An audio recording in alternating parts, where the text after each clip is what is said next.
আমাদের কন্টিনিউয়াস আমাদের ministry of foreign affairs, আমাদের প্রবাসী কল্যাণ মন্ত্রণালয়, আমাদের সিভিল এভিয়েশন বিমান, আমরা মনিটরিং সেলের মধ্যে যখন এই যে সিলেটের মনে হয় 2জন না 3জন ডেড বডি এরা ডিটেলস দিচ্ছে, আমরা সঙ্গে সঙ্গে অ্যাম্বাসিতে পাঠিয়েছি, তাদেরকে সেখানে মর্গে রাখা হয়েছে। এখানে কিছু প্রসেসিংয়ের ব্যাপার আছে, তাদের দেশের যে রুলস সেই রুলস অবজারভেশন করে আমরা আমাদের মিনিস্ট্রি এবং আমাদের ফরেন মিনিস্ট্রি এর মধ্য দিয়ে আমরা এগুলা নিয়ে আসি। আমরা ওইখানে যারা বিশেষ করে যেসব যুদ্ধ অবস্থা চলছে সেই সব আমাদের প্রবাসী কল্যাণ মন্ত্রণালয় এবং আমাদের এমবেসিগুলো মানে প্রতিনিয়তই মনিটরিং করছে এবং আমাদের একটা গ্রুপ আছে প্রত্যেক মন্ত্রী থেকে এবং সরাসরি এই ব্যাপারে মনিটরিং করছেন আমাদের মাননীয় প্রধানমন্ত্রী জনাব তারেক রহমান সাহেব। এটা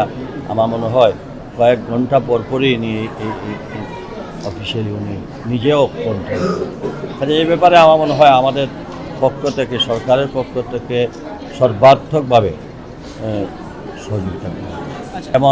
যেমন অনেকের ভিসা মেয়াদ শেষ হয়ে যায়, আমরা সঙ্গে সঙ্গে আমরা হটলাইন আমাদের প্রবাসী কল্যাণ মন্ত্রণালয় আমাদের এখানে বলা হয়েছে যে যারা বিশেষ করে ভিসা মেয়াদ শেষ হয়ে যায় বা এই ধরনের ফ্লাইট ক্যান্সেলের কারণে যদি অন্য কোনো প্রবলেম হয় সেগুলো আমাদের সঙ্গে যোগাযোগ। যেমন কিছুদিন আগে কুয়েতের 1 দিন বা 2 দিন ছিল, আরও আমরা সেটা মিনিস্ট্রির মাধ্যমে আমরা সেটা নিয়েছি। আমরা অঙ্গীকারবদ্ধ যে আমাদের পক্ষ থেকে যাদের ভিসার মেয়াদ শেষ হয়ে যাবে, যাদের যে কোনো আমাদের সামর্থ্য অনুযায়ী আমরা সরি করব।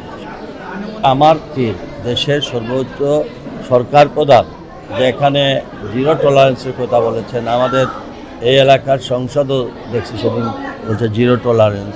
আমিও একই কথা বলবো, আমরা আজকে প্রশাসনকে একই বার্তা যে অনতিবিলম্বে আমরা কিছু জানতে চাই না, আমরা শুধু দেখতে চাই মানুষ নিরাপদে আছে।